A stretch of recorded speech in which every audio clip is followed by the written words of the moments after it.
کملی والے کرمدا کر دے کرم یتیماں دا واسطے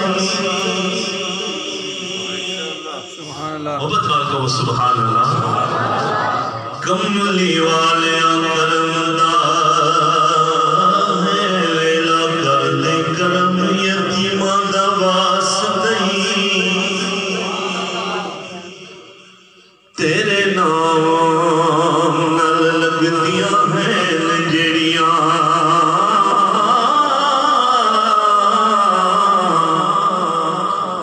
شانہ والیاں ایمان دا واسطے شانہ والیاں ایمان دا واسطے لال علی دے لاڈلے ہیں تیرے انہاں دعا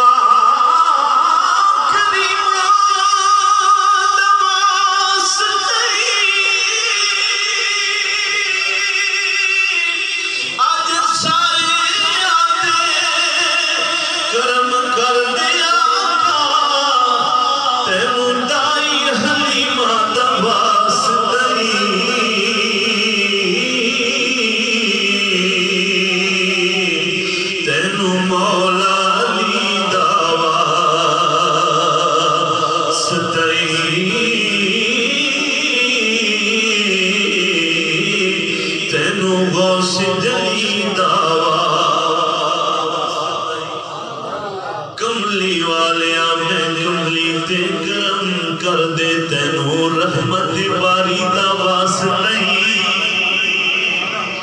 جنوں جا کے عرش تے بھلیو نا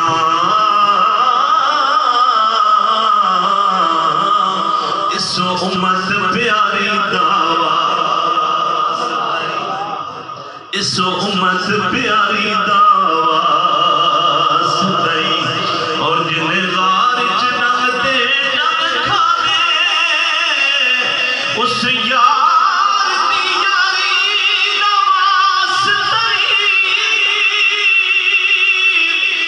جنہیں نیزے دے چڑھ کے قرآن پڑھیا مولا اس کربلا دے قاری دا واسطے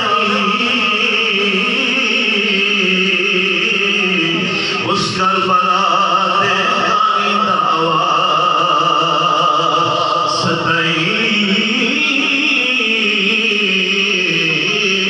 مولا حسین سخی دا واسطے کملی والے عربیہ لجپالا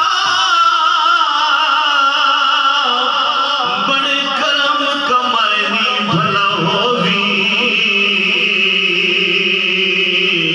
ککھاں وچ روندے پیسن بخت میرے ککھوں لکھ بنائنی بھلا ہوئی ککھوں لکھ بنائنی بھلا ہوئی قدر شور زمین تے مہربانا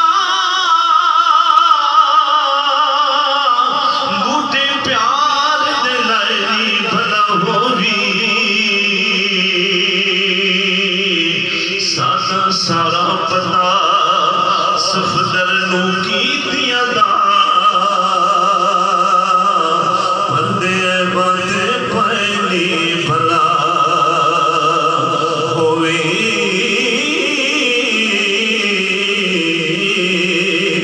پردے باندے پائنی بھلا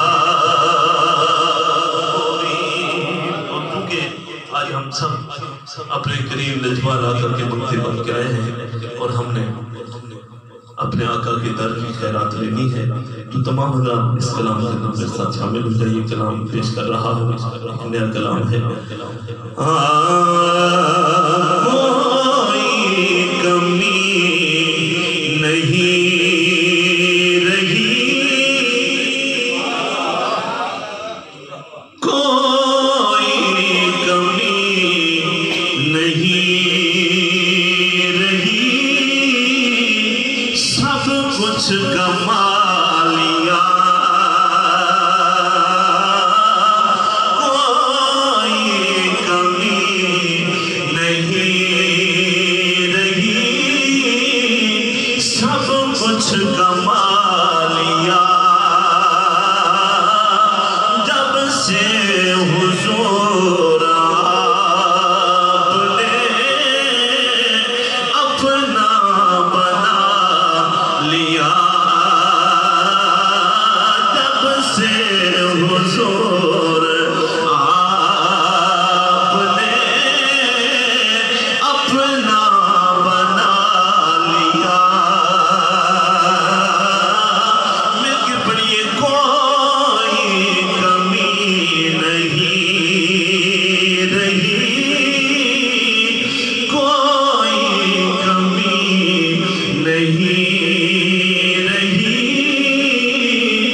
قدموں کا دیکھیے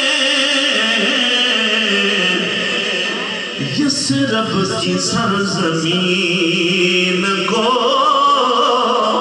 مدینہ بنا دیا، اس رب کی سرزمین کو مدینہ بنا دیا، جب سے حضور آپ نے اپنا بنا لیا، میلاد تو منایا کر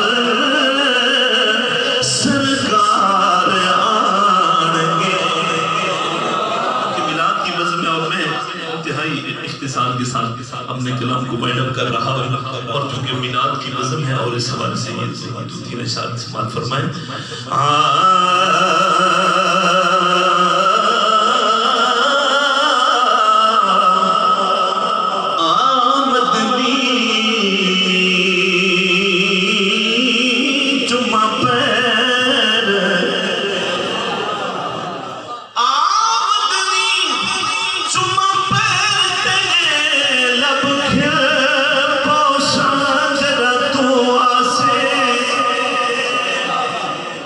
میرے دل دی مادری کوٹھڑی دے در کھل دے سجد تو در کھل دے سجد تو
ساڈے حامی جار یار حسن تے ہوشی قہر دی گرمی دن معاشر دے ادو جلوہ گر سرکار حسن تے جنے سیر شاکر گاندے او دے لب ہلسن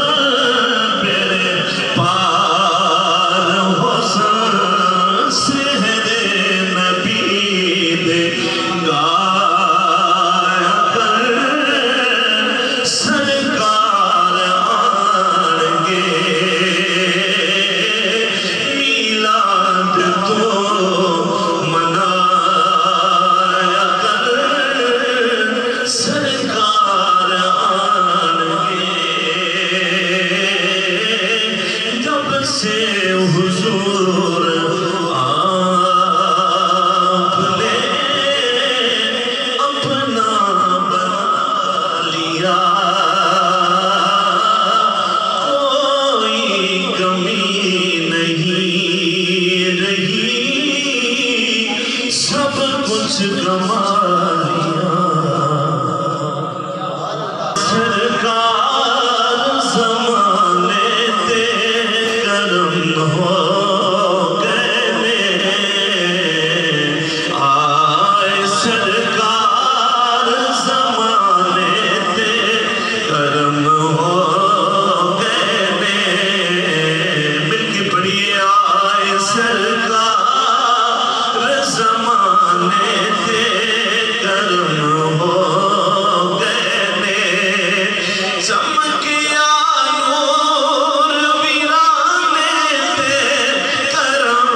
اس فضل کے اندر آئے ہیں، اپنی حاضری کا ثبوت دیجیے، محبت سے پڑھیے۔ آئے سرکار زمانے تے کرم ہو گئے، آئے سرکار زمانے تے کرم ہو گئے، تک کہ سرکار دے چہرے نو حلیمہ، تک کہ سرکار دے چہرے نو حلیمہ بولی، تک کہ سرکار دے چہرے نو حلیمہ بولی، سونے آیا اپنے آنے تے کرم ہو گئے، سونے آیا اپنے آنے تے کرم ہو گئے، آئے سرکار زمانے تے کرم ہو گئے، اور جشن میلاد مناتا ہے دیوانہ جو بھی، جشن میلاد مناتا ہے دیوانہ جو بھی، رب دی سوس دیوانے تے کرم ہو گئے، آئے سرکار زمانے تے کرم ہو گئے،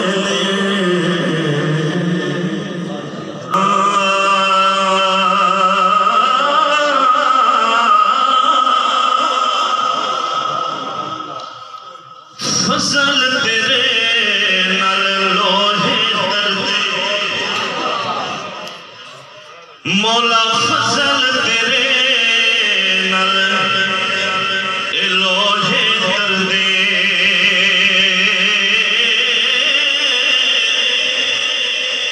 فضل تیرے نال لوہے دردے، سنگ پھٹے آندے رل کے، او کتے جنت جان محمد، او سنگ چلے آندے رل کے، او کتے جنت جان محمد، سنگ چلے آندے رل کے، تے عملہ والے لنگ لگ جاندے، او یارو عملہ والے لنگ لگ جاندے، تے غافل ہو دیکھاتے، پر ڈبن نہ دے محمد بخشا، ہوندے کامل پیر جنا دے، پر ڈبن نہ دے محمد بخشا، ہوندے کامل سائی جنا دے، تے جیڑیاں بڑیاں آپ چڑیاں، اور جیڑیاں بڑیاں لوگوں آپ چڑیاں، او کدے نہ جان اچائیاں، بس اوہی بڑیاں، اوہی بڑیاں، بس جگیاں بڑیاں، جڑیاں سایاں آیا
كنتم تحبون الله فاتبعوني يحببكم الله ويغفر لكم ذنوبكم والله غفور رحيم.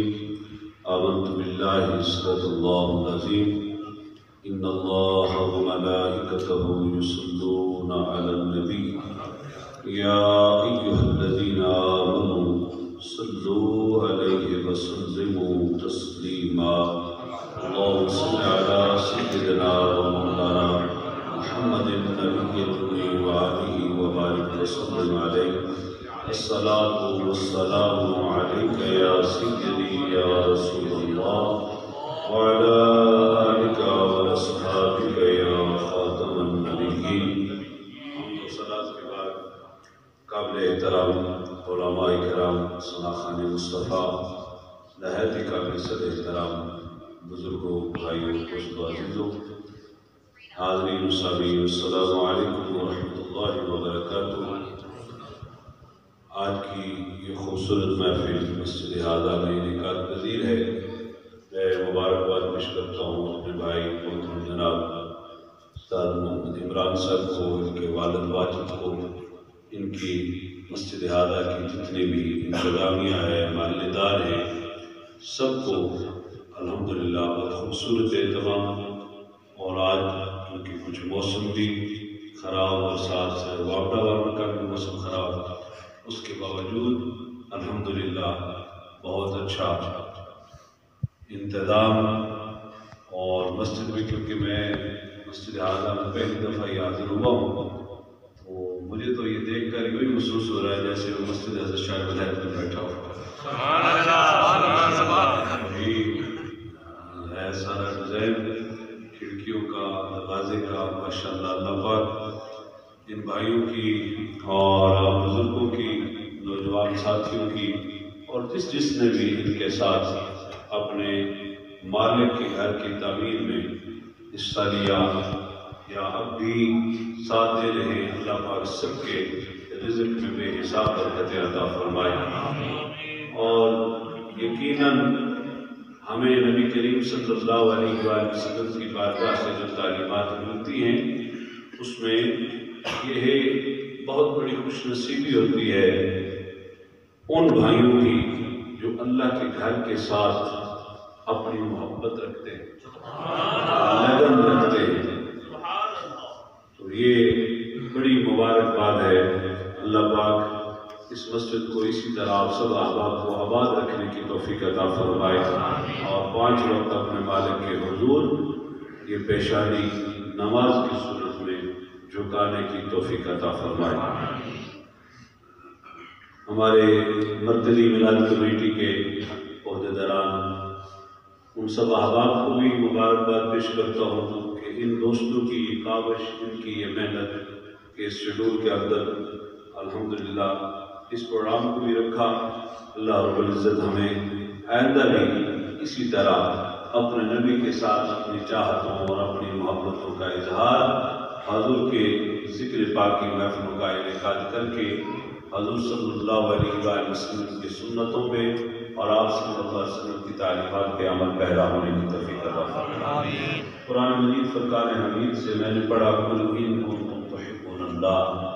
اللہ رب العزت فرماتے ہیں، محمد صلی اللہ علیہ وآلہ وسلم آپ فرما دیں، یعنی لوگوں کو آگاہ فرمائیں، ان کنتم اگر تم تحبون اللہ، اللہ سے محبت چاہتے ہو، فاتبعونی، تو اللہ کی محبت پانے کے لیے سب سے پہلی جو شرط ہے وہ یہ ہے کہ فاتبعونی، پہلے میرے محبوب کی اتباع میں آؤ، پہلے میرے محبوب کی غلامی کا پٹا گلے میں رکھو، میرے محبوب کے طریقے کو اپناؤ، میرے محبوب کی سنتوں کو اپناؤ، میرے محبوب کی تعلیمات پر عمل پیرا ہونے کی کوشش کرو۔ جب آپ کا تعلق اپنے نبی کے ساتھ غلام ہونے کے ناطے جب جڑ جائے گا تو پھر اتنا بڑا اعزاز مالک اپنے اس بندے کو عطا فرماتا ہے کہ مالک فرماتا ہے کہ پھر یحببکم اللہ، پھر میں خود اس بندے کے ساتھ محبت فرماؤں گا۔ رسول اللہ کی امتی کا یہ اعزاز ہے، یہ شان ہے، یہ اس کا مرتبہ ہے کہ جب وہ اپنا تعلق غلامی والا، تعلق محبت والا، تعلق رسول اللہ کے ساتھ جو اطاعت اور اتباع والا ہے، جب وہ امتی اپنے نبی کے ساتھ قائم کر لیتا ہے تو پھر اس مالک کی بارگاہ سے یہ سند جاری ہوتی ہے کہ پھر وہ خالق ہو کر اپنے اس بندے کے ساتھ محبت فرمانے لگتا ہے۔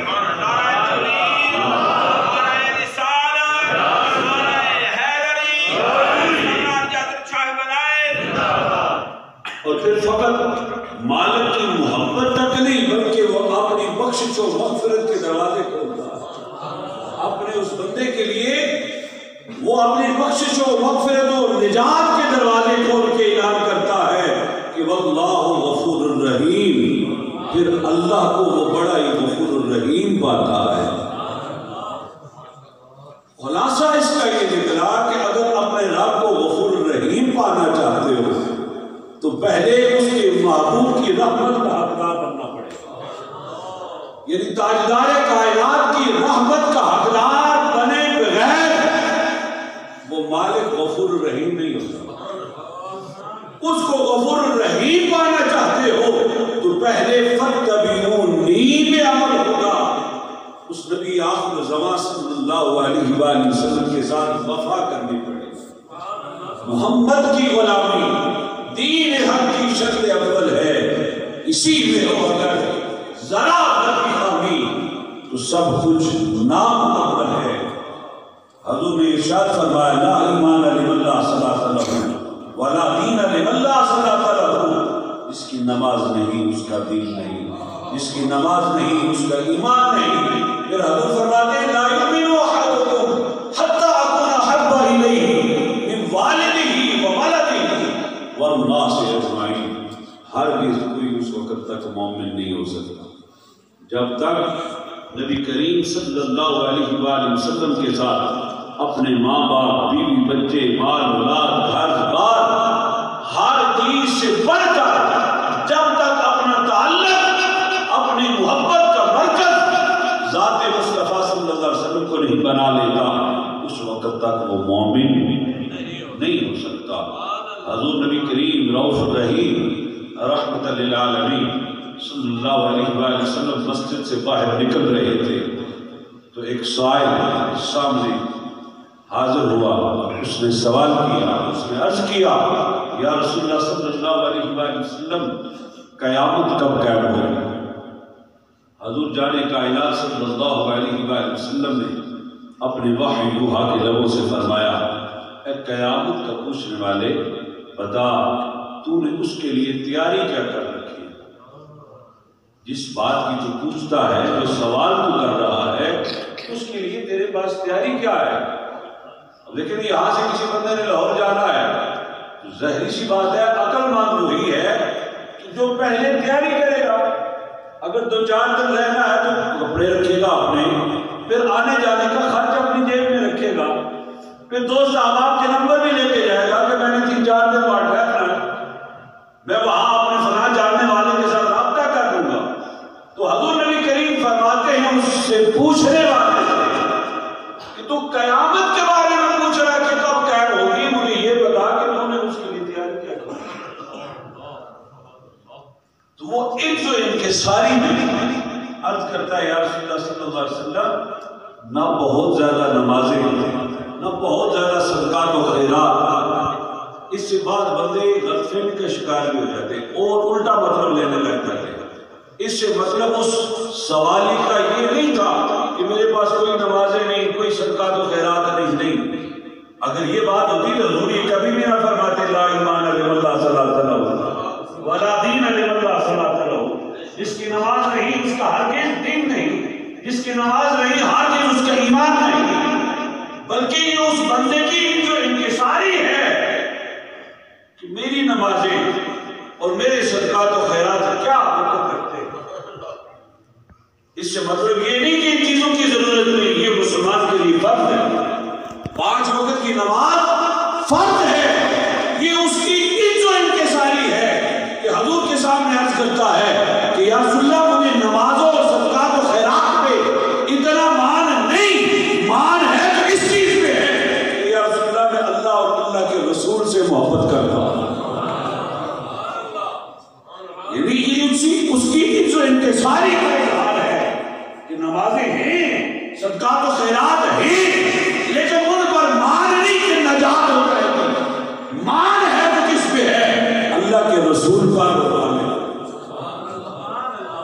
تو حضور جانے کائنات نے جب اس سوالی کا یہ جواب سنا تو فرمایا المرء مع من احب، جس کے ساتھ تو محبت کرتا ہے کل قیامت کے دن پھر تو اسی کے ساتھ ہوگا.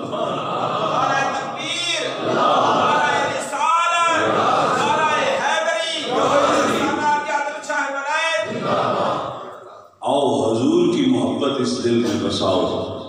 حضور کی محبت اس دل میں بسا کر جب یہ پیشانی اپنے مالک کے حضور رکھو گے اور زبان یا دل سے کہو گے سبحان ربی الاعلی، سبحان ربی الاعلی، تو پھر وہ بندے کی یہ صدا زمین تک نہیں رہتی بلکہ وہ آسمان کی بلندیوں کو چھوتی ہوئی مالک کی بارگاہ میں پہنچ جاتی ہے. پھر وہ مالک کی کون فرشتوں کو گواہ بناتا ہے، اے میرے فرشتوں دیکھو میرا بندہ یہ پیشانی یہ ناک میری زمین پہ رکھ کر میری ہی باتیں بیان کر رہا ہے، مجھے ہی یاد کر رہا ہے، تم گواہ ہو جاؤ میں نے اس کی بخشش کر دی. اس لیے آؤ اس دل کے اندر اپنے نبی کی محبت بساؤ اور یہ پیشانی اپنے مالک کے حضور جھکاؤ تاکہ اس فانی زندگی کا سفر جو ہے یہ کامیابی کے ساتھ طے ہو جائے. اور جب پیغام اجل آئے تو یہ عادت پڑ گئی نا رسول اللہ کی محبت کی اور یہ پیشانی مالک کی بارگاہ میں جھکانے کی، تو پھر قبر کا اندھیرا بھی تاریکی بن کے نہیں اجالا بن کے استقبال کرے. وہ قبر کی وحشت ختم ہو جائے گی، وہ فرحت اور مسرت میں بدل جائے گی جب فرشتے پوچھیں گے بتا تیرا رب کون ہے. تو یہ پیشانی جھکانے کی عادت پڑی ہوئی اور تسبیحات مالک کی حمد و ثنا کرنے کی عادت جب پڑی ہوگی تو وہاں ایک لمحہ بندہ مومن تاخیر نہیں کرے گا. وہ جواب میں یہ کہے گا کہ اے فرشتوں مجھ سے پوچھتے ہو کہ ساری زندگی یہ پیشانی کسی غیر کے پاس نہیں جھکائی، جب بھی جھکائی ہے اس مالک کی کل کی بارگاہ میں جھکائی. اور جب وہ پوچھے گی ماں دینوں کا بتا تیرا دین کیا ہے، تو وہ پھر جواب دے گا اس دین کی بات کرتے ہو جس دین پہ میں یہ پچھلی ساری زندگی گزار کے آیا. اور پھر پوچھا جائے گا ماں کنت تقول فی حق ھذا الرجل، بتا اس عظیم ہستی کے بارے میں کیا کہتا تھا. تو پھر وہاں رخ والدہا کی زیارت بھی ہو جائے گی، پہچان بھی نصیب ہو جائے گی.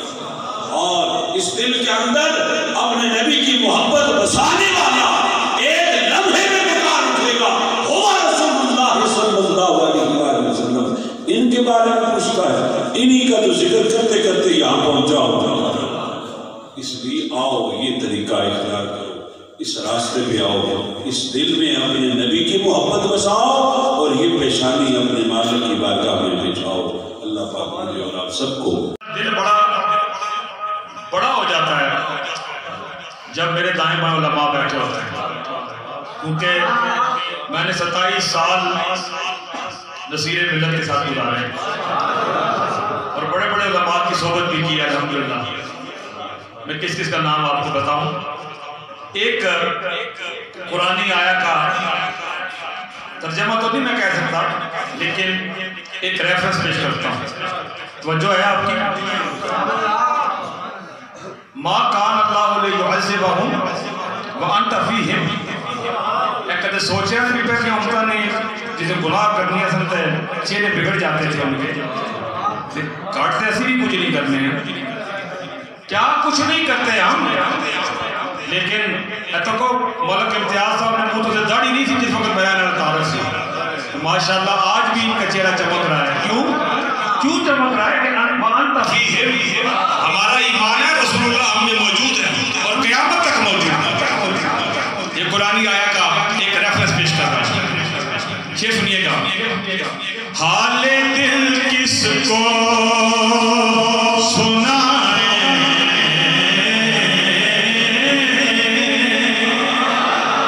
یہ سنیے کہ کہہ رہا آپ کا رب انت فیہم، آپ سے سوڑیا کیوں انہیں دوں میں سزائے، کیوں انہیں دوں میں سزائے، آپ کے ہوتے ہوئے کیوں انہیں دوں میں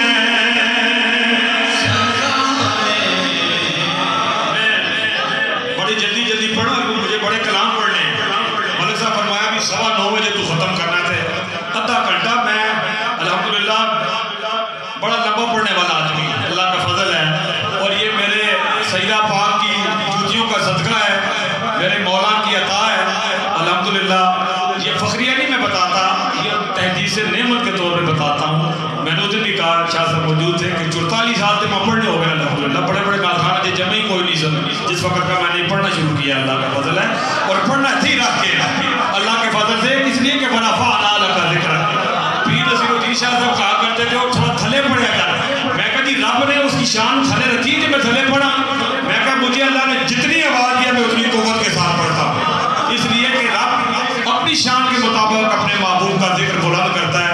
اساں آواز دیتی، اسی آواز میں بھی صحیح استعمال نہ کریے تو پھر تے بڑی زیادتی نہیں گالے نے، آواز آ کے کرنا خوب سٹنا ہے، اس آواز کا اس سے بہتر کیا استعمال ہے کہ رسول اللہ کی نعت کی صدا میں یہ بلند ہوتی ہے۔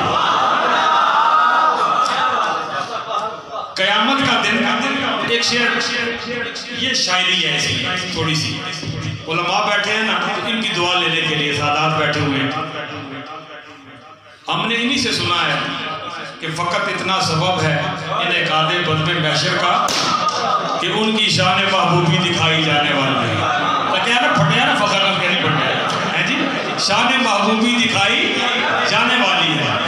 رسول اللہ قیامت والے دن مقام محمود کی کرسی پہ ہوں گے، رب کی قدرت والی نگاہیں اپنے محبوب کے چہرے پہ جمی ہوں گی، جس وقت رب اپنے محبوبہ تک رہا اسی میں اپنے جانا مخاطب ہوں، پھر تھوڑی تو میری کی حیثیت ہے۔ ایک شعر پیش کرتا ہوں، حال دل کس کو سنائے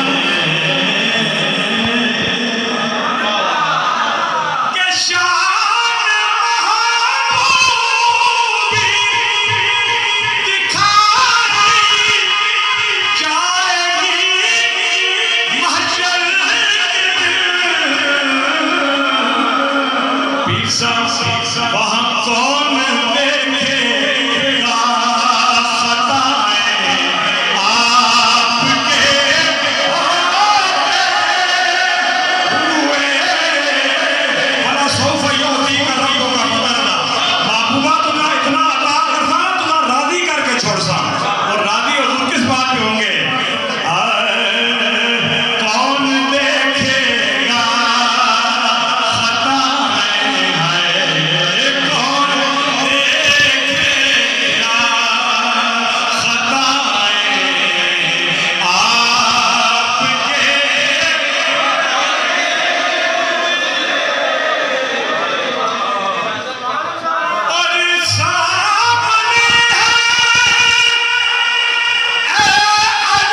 مجھے ملک امتیاز صاحب نے فرمائش کی ہے، اور یہ نعت بھی بڑی دیکھی گئی، ایک رات میں لاکھوں لوگوں نے یہ دیکھی۔ مدینہ پاک میں تھے ہم لوگ سرکار کے قدمین میں، تو کسی میرے دوست نے ایک مصرع دیا کہ شاہ صاحب اس کے اوپر لکھے، تو چند اشعار میں نے موضوع ہوئے، اور جو ویسے ابھی مدینہ پاک میں تصور رکھ کے لکھیے تھے اس کا کتنا اثر ہونا ہے، تے سرکار کے قدموں میں ہوں، سامنے سیدہ پاک کا مزار۔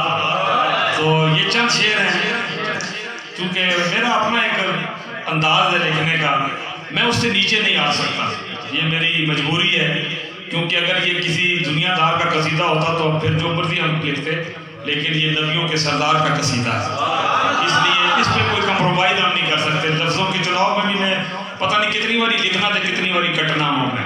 تو چند اشعار فرمائش انہوں نے بڑی اچھی کی ہے، حضور کی گلی کی بات ہے اور سرکار کے جود و عطا کی بات ہے، دو چار شعر سناتا ہوں اس گلی کی بات، ذرا محبت ہم کہتے سبحان اللہ۔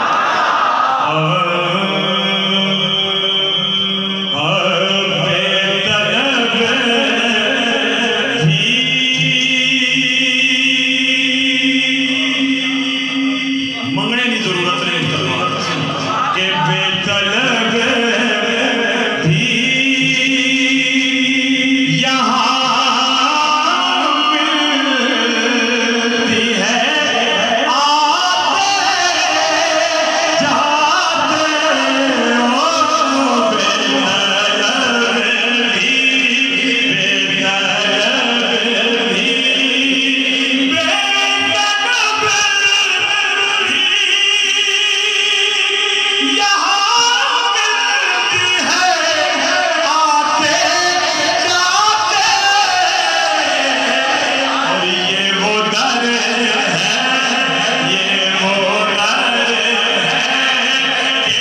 آرزو ہوتی ہے، کوئی کہتا ہے یا رسول اللہ مجھے مدینے میں گھر مل جائے، کوئی زندگی چاہتا ہے، کوئی موت چاہتا ہے، ہر دل کی تمنا حضرت ہم نے بھی، یہ ہماری اوقات تو نہیں ہے لیکن ایک آرزو تو کر سکتے ہیں نا، بادشاہوں کے بادشاہ کے محل میں ہم اپنی جستجو اپنی آرزو تو پیش کر سکتے ہیں۔ یہ دنیا کا شہر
گزر کے پتہ ہی نہیں چلا اس نعت کا مقطع اور پھر آخر میں کچھ چیزیں آپ کو سنانی ہیں انشاءاللہ. مجھے 9:15 بجے ختم کرنا ہے اور 9:15 سے 2 منٹ پہلے میں ختم کر دوں گا. خبر آئے گا بالکل انشاءاللہ. مقطع اس کا اور سوچو پھر جڑے سارے تھے بیٹھے ہو نا اللہ نے گھر کیاں داڑیاں سجائیاں, کوئی دل میں آرزو لے کے آیا اس محفل میں, سرکار کی محفل ہے. اللہ تعالیٰ سجانے والوں کو بھی سجا دے اور آنے والوں کو بھی سجا دے. اور اے شعر ضرور سنیو, ذرا غور ضرور کرے ہو.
درود و سلام نعت کے اشعار عرض کرنے کے ساتھ نہایت ہی معزز و محتشم حضرین سمعین السلام علیکم ورحمۃ اللہ وبرکاتہ. علماء سٹیج کی رونق ہے. میں نے کیا ان کو الفاظوں کی صورت میں داد دینی ہے. کریم آقا علیہ السلام کے پیارے بول سے ان کو داد دیتا ہوں. کریم آقا علیہ تحیت الثنا نے ارشاد فرمایا خلقت العلماء من صدری. فرمایا علماء میرے سینے سے پیدا ہوئے ہیں. خلقت السادات من شلبی, سادات میری پشت سے پیدا ہوئے ہیں. خلقت الفقراء من نور اللہ تعالی, فقراء میرے اور رب کریم کے نور سے پیدا ہوئے. دوستان محترم, ہماری محفل کی آج صدارت حضرت علامہ مولانا قاری اکرام الحق سیالوی صاحب مدہ ذل العالی فرما رہی ہیں. علماء سناحان مصطفیٰ تشریف فرما ہیں.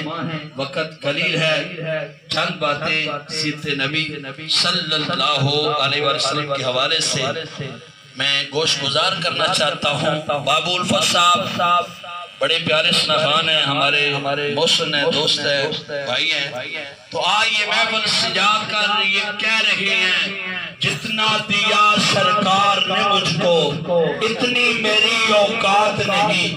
یہ تو کرم ہے ان کا ورنہ مجھ میں تو ایسی بات نہیں. اور ہم سب یہ کہہ رہے ہیں کہ اس کے صاحب بدحا سے پہلے مفلس و خستہ حال تھے ہم. نام میں محمد پہ ہم سب قربان, اب ہمارے یہ حالات نہیں. سرکار علیہ السلام کے دیوانوں میں نے رب کریم کی لاریب کتاب میں سے لاریب الفاظ تلاوت کرنے کی سعادت حاصل کی ہے. اعوذ باللہ بسم اللہ شریف میں نے پڑھی. میں اعوذ باللہ سرکار کی سیرت کے حوالے سے, آپ کے اسوہ حسنہ کے حوالے سے بات کو بتانا ہے. چلو اعوذ باللہ بسم اللہ شریف کے حوالے سے ایک دو بات سنانے کی کوشش کرتا ہوں. اور یہ ماہ ربیع الثانی وہ تھا نبیوں کے امام کا مہینہ ربیع الاول, اور یہ ہے ولیوں کے امام کا مہینہ. یہ وراء الورا ہے ماہ مقدسات. سرکار علیہ السلام کے دیوانوں اعوذ باللہ من الشیطان الرجیم. ہر نوکر چاکر جب اپنی ملازمت کو جاتا ہے تو اپنی وردی کے اندر جاتا ہے, بغیر وردی کے وہ ڈیوٹی دے نہیں سکتا. تو اعوذ باللہ من الشیطان الرجیم الرجیم کے بارے میں بتایا کہ یہ رب کریم کی حضور حاضری دینے کے لیے عبادت کی یہ وردی ہے۔ جب آدمی اعوذ باللہ من الشیطان الرجیم پڑھتا ہے، انسان کا جسم ناپاک ہو تو وہ غسل کرتا ہے، نماز پڑھنی ہو تو وہ وضو کرتا ہے، اور اس وضو کے اندر، ان سنتوں کے اندر، فرضوں کے اندر کیا حکمت راز رکھی گئی ہیں۔ یہ نہ دیکھیں کہ صرف کچھ ایسے ہیں جو صرف فرض کو ادا کرتے ہیں، سنت نوافل کا خیال نہیں رکھتے۔ کریم آقا علیہ السلام کی اداؤں کے اندر اللہ نے بڑی مہربانی رکھی ہے۔ مثال کے طور پر اگر وضو کو آپ لیں تو وضو سے پہلے جو سنتیں رکھی گئی ہیں، ان سنتوں کے اندر انتہائی راز اور حکمتیں رکھی گئی ہیں۔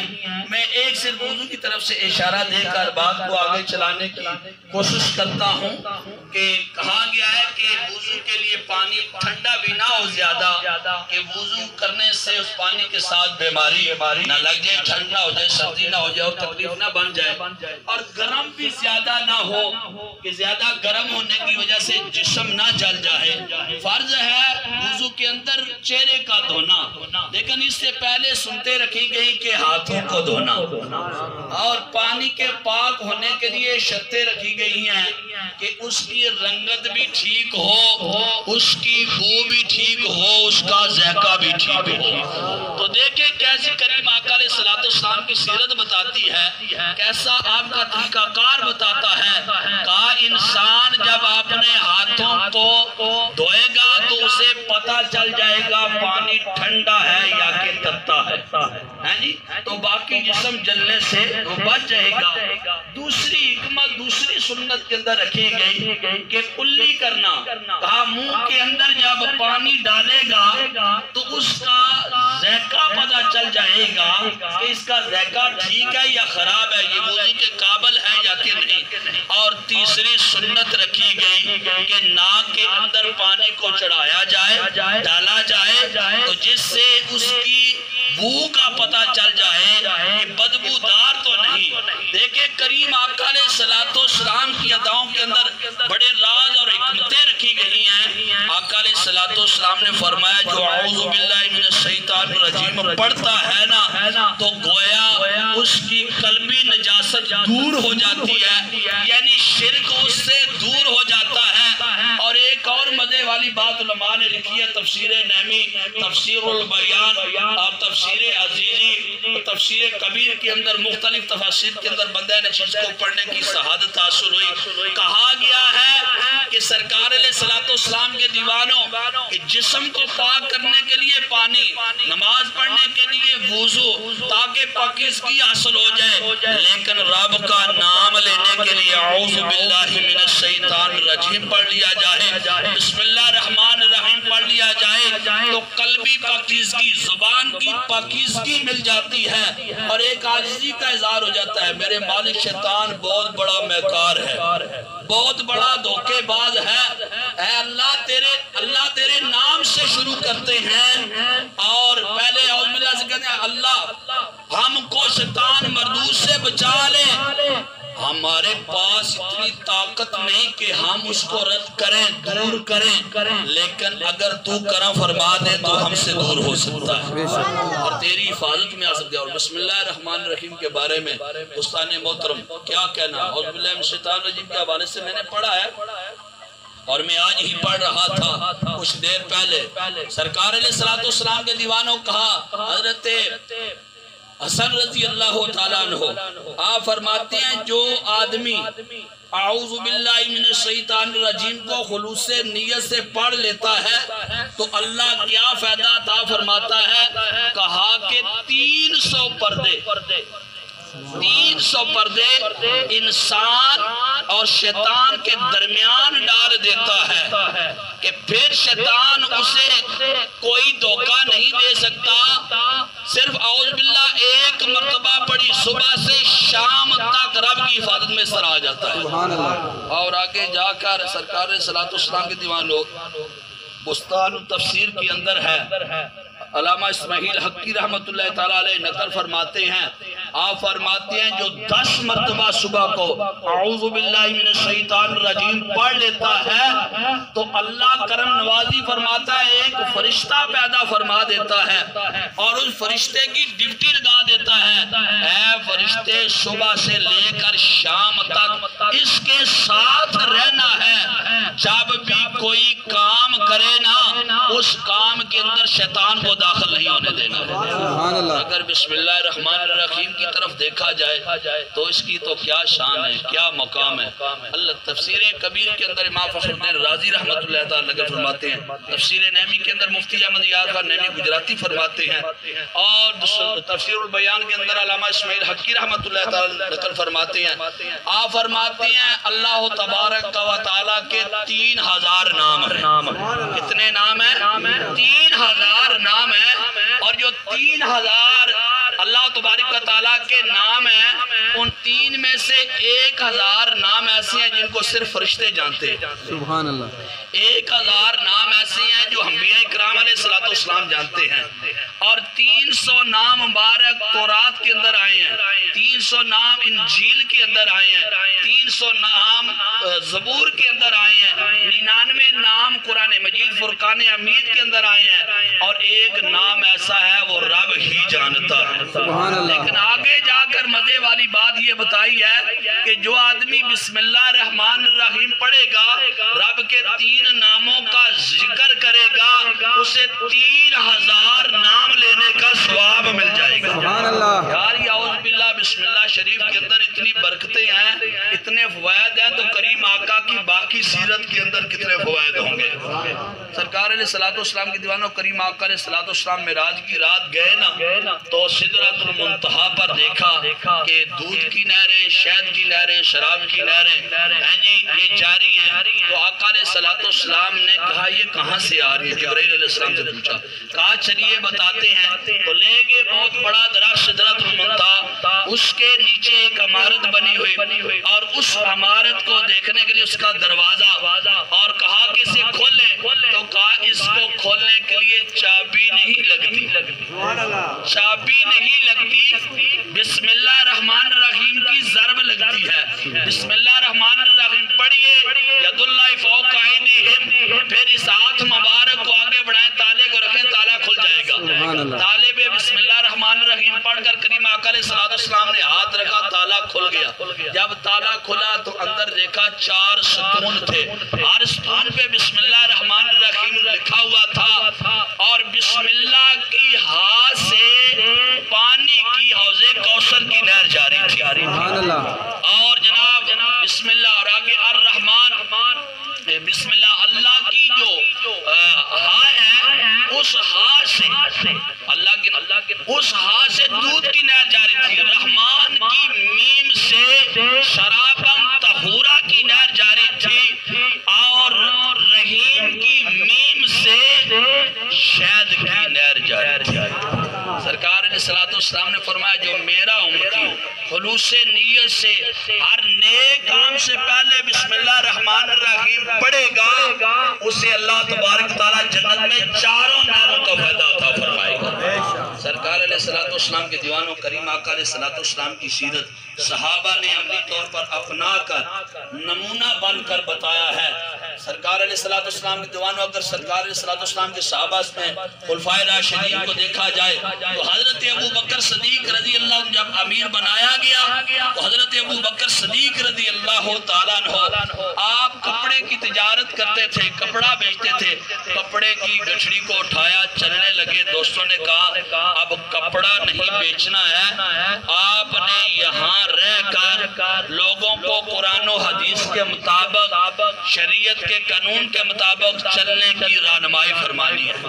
دوستو ہمیں تو اب قدر نہیں نہ آ رہا، ایک کے پاس قرآن و حدیث موجود ہے۔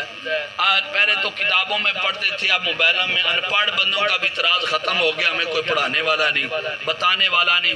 یہ تو صحابہ سے پوچھے نا کہ قرآن مجید فرقان حمید جنہوں نے کھجور کی جو آگے پیچھے شاخیں ہوتی ہیں، بسکار جو اس کا ڈنڈا جا رہا ہوتا ہے، اس پہ آیات کا لکھنا، اڈیوں پہ آیات کا لکھنا، چیکریوں پہ آیات کا لکھنا، تختیوں پہ لکھنا، اور جب ملک یمامہ عراق کا رہنے والا مسلمہ قذاب نے ختم نبوت کا دعویٰ کیا تو حضرت ابوبکر صدیق رضی اللہ عنہ نے جان کی تو 700 صحابی حافظ قرآن شہید ہوئے. تو امیر المومنین مراد مصطفیٰ عمر فاروق رضی اللہ تعالیٰ عنہ حضرت ابوبکر صدیق رضی اللہ عنہ کے پاس گئے کہ مہربانی فرمائیں قرآن پاک کو ایک کتابی صورت میں اکٹھا کیا جائے, اس طرح وفات شہید ہوتے رہے تو قرآن مجید فرقان حمید کا کیسے معاملہ چلے گا.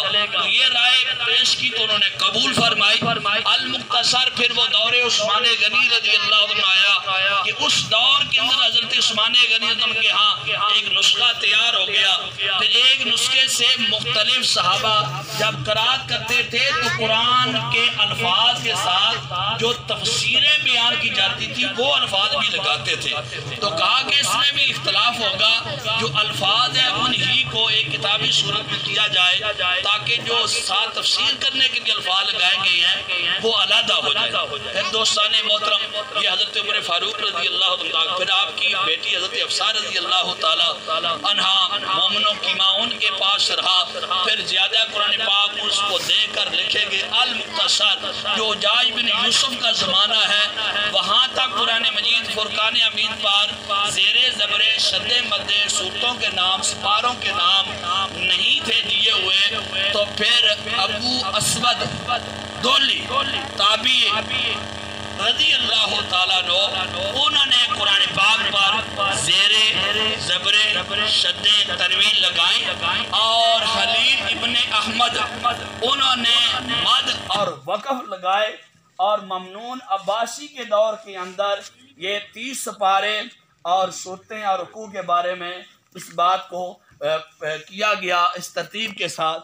اور وہ قرآن مجید فرقان حمید آج ہر ایک کے گھر کے اندر موجود ہے, لیکن ہم نے سجا کے رکھا ہوا ہے, اس کو پڑھ کر اپنے دل و دماغ کو نہیں سجا رہے. اگر قرآن مجید کی تلاوت بھی کی جائے, معنی تفسیر بھی پڑھی جائے تو ہر مشکل حل ہو سکتی ہے. تو سرکار صلاۃ والسلام کے دیوان حضرت ابوبکر صدیق رضی اللہ عنہ کے حوالے سے عرض کیا کہ وہ لے کر گٹھڑی چلے. تو صحابہ نے کہا کہ اب شریعت محمدیہ کو سمجھانے کی ڈیوٹی دینی ہے, آپ تشریف رکھیں. تو آپ کے لیے جو خرچہ مقرر کیا گیا وہ ایک مزدور جتنا کیا گیا, ایک مزدور کی جتنی تنخواہ ہے. تو دوستان محترم کہا کہ اگر گزارا نہ ہوا, نظام نہ چلا, کہا نہ چلا تو جب مزدور کی تنخواہ بڑھے گی تو میری بھی بڑھا دینا. تو مزدور کی تنخواہ کے برابر جب ہوا تو بیوی نے ایسے کیا, جو آتا تھا آٹا اس میں سے ایک مٹھیا نکالنا شروع کر دی. پھر ایک دن دیسی گھی کا حلوہ تیار کیا اور کر کے آپ کو پیش کیا. تو آپ نے پوچھا ہمارے گھر تو اتنا مال دولت نہیں, یہ کہاں سے آ گیا؟ کہا کھائیے, گھبرائیے نہ, حلال کمائیے. کہا کیسے؟ کہا جو آٹا آتا ہے اس میں سے روزانہ ایک مٹھی نکالتی ہوں. تو کہا کہ اچھا ٹھیک ہے, پھر ٹھہر جائیں, میں ابھی آتا ہوں. جا کر جو خزانچی تھا, دینے والا تھا, بیچنے والا تھا آپ کے ہاں راشن پانی, کہا ابو بکر صدیق رضی اللہ عنہ کے ہاں جو پہنچایا جاتا ہے راشن, اس میں سے ایک مٹھی آٹے کی کم کر لیجئے, ابو بکر صدیق کا تب بھی گزارا ہو جاتا ہے. اور گھر میں آ کر کہا محلے میں فلاں یتیم, فلاں مسکین, فلاں بیوہ, فلاں ہے, ان کو یہ تھوڑا تھوڑا جتنا بقایا ہے تقسیم کر رہا ہے. حضرت عمر فاروق رضی اللہ عنہ کی اگر زندگی کو دیکھا جائے تو کپڑے آئے, کپڑے آنے کی وجہ سے آپ نے لوگوں میں بانٹے, اور آپ کا قد مبارک جسامت الحمدللہ اچھی تھی. تو آپ نے بیٹے سے مشورہ کیا کہ بیٹا کہ اگر میں یہ لباس تیار کروں تو میرا تیار نہیں ہو سکتا اس کپڑے سے, اور تو تیار کریں تو تیرا بھی نہیں ہو سکتا, کہ جس طرح باپ کا ہو اسی طرح اولاد کا بھی قد بد ہوتا ہے تقریباً سرکار. اور یہ کوئی بات نہیں کہ قد چھوٹے بڑے بھی ہو جاتی ہیں. حضرت آدم علیہ السلام کو جب بنایا گیا نا تو 60 رنگوں کی مٹی لائے گئی. تفسیر البیان تفسیر نعیمی 60 کلروں کی مٹی لائی گئی. تو یہ گورا کالا ہونا اور یہ مختلف رنگتوں کا ہونا اور قدوں کا چھوٹا بڑا ہونا یہ شروع سے چلا آ رہا ہے. تو پھر کسی آدمی کی طبیعت کا کڑوا ہونا, میٹھا ہونا, اخلاق کا اچھا ہونا, یہ بھی مختلف, جس طرح رنگوں کی مٹی لی گئی ہے اس طرح مختلف ذائقوں کی بھی مٹی لی گئی تھی. تو وہ بات آ رہی ہے, المختصر بات بڑھ جائے گی. اور یہ سارے ایک دوسرے پہ کسی پہ فضیلت حاصل اسی کو ہے جو ہدی للمتقین، تقوی میں پرہیزگاری میں اعلیٰ ہے۔ ویسے تو اللہ کے نبی آدم علیہ السلام جنت سے 1000 پیشہ سیکھا، 1000 پیشہ اور 7 لاکھ زبانیں آدم علیہ السلام سیکھ کر آئے، اور اس میں سے ایک پیشے کو شروع کیا کھیتی باڑی کو۔ اسی طرح حضرت نوح علیہ السلام نے جناب کام کیا کہ اللہ کے پیارے نبی نے اللہ کے پیارے نبی نے کام کیا جناب لکڑی کا کام، اور حضرت صالح علیہ السلام نے تجارت کا کیا، حضرت سلیمان علیہ السلام نے زمبیر یعنی پنکھے بنانے کا، حضرت شعیب علیہ السلام، حضرت موسیٰ علیہ السلام اور حضرت پیارے محمد مصطفیٰ نے بکریوں کو پالنے کا، انبیاء علیہ السلام نے یہ کام، حضرت ادریس علیہ السلام درزیوں کا یہ کام کر کے بتا دیا کہ کام زندگی کو چلانے کے لیے ایک سبب ہے، بڑا اللہ کے حضور وہ ہے جو نیکی اور پرہیزگاری کے اندر ہے۔ تو سرکار علیہ السلام کے دیوانوں حضرت عمر فاروق رضی اللہ عنہ کی بات عرض کر رہا تھا، وہ کپڑا صلاح مشورہ کیا بیٹے سے، تو بیٹے نے کہا ابو جان کہ آپ اس کا لباس بنا لیں۔ وہ لباس تیار کر کے جب ممبر رسول پہ بیٹھے تو مقتدیوں میں سے ایک مقتدی کہنے لگا حضور اجازت ہو تو ایک سوال پوچھ سکتا ہوں؟ کہا پوچھئے۔ تو کہنے لگا کپڑا جو بانٹا گیا ہے سب کے آپ کو تو عمر فاروق کہا جاتا ہے، عدل کا بادشاہ کہا جاتا ہے، تو یہ کپڑا ہمیں کم لگتا ہے ملا ہے اور آپ نے پورا لباس، اس کی تشریح فرما دیں مشکوک لوگوں کا شک دور ہو جائے۔ کہا میں نے بھی آپ کے برابر لیا، لیکن میں نے اپنے بیٹے کا اور یہ اپنا کپڑا ملا کر میں نے اپنا لباس تیار کیا ہے۔ حضرت عثمان غنی رضی اللہ عنہ کا دور مبارک ہے، تو کیسے سرکار علیہ السلام کے کہنے پر اپنی زندگی بسر کی ہے۔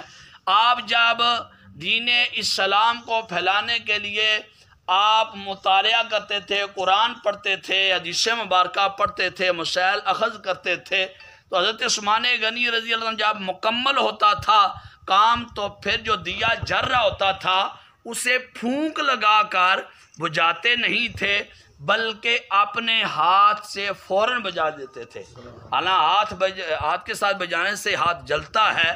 تو سرکار علیہ السلام کے دیوانوں ساتھیوں نے پوچھا کہ یہ کیا وجہ ہے، پھونک کیوں نہیں لگاتے؟ کہتے ہیں میرا کام جب ختم ہو جاتا ہے تو پھر میں فوراً اس کو بجھا دیتا ہوں کہ کہیں پھونک لگانے کی وجہ سے ایک سے دوسری پھونک تک جلے گا، نہ بجھے گا تو دوسری سے تیسری چوتھی تک، تو جتنا باقی جلے گا وہ فضول خرچی میں آئے گا۔ علی المرتضیٰ شیر خدا رضی اللہ تعالیٰ عنہ کی زندگی کو دیکھیں، کس طرح سرکار علیہ السلام کی سیرت کو اپنا کر نمونہ بنے ہیں کہ اونٹ گم ہو گئے یہودیوں کے تو وہ آپ کے پاس آئے کو حل بتائیں۔ تو کھانے کا ٹائم تھا، نواسوں نے کھانا پیش کیا، انہوں نے ایک بات کی شرط لگا لی، جب تک علی المرتضیٰ شیر خدا ہمارے ساتھ مل کر نہیں کھائیں گے ہم بھی نہیں کھائیں گے۔ تو کہا کھا لیں، وہ بھی کھا لیں گے، تو انہوں نے کہا نہیں ہم جب وہ آئیں گے تو کھائیں گے۔ تو آپ اسی گھر کے کونے میں کئی دنوں سے پرانے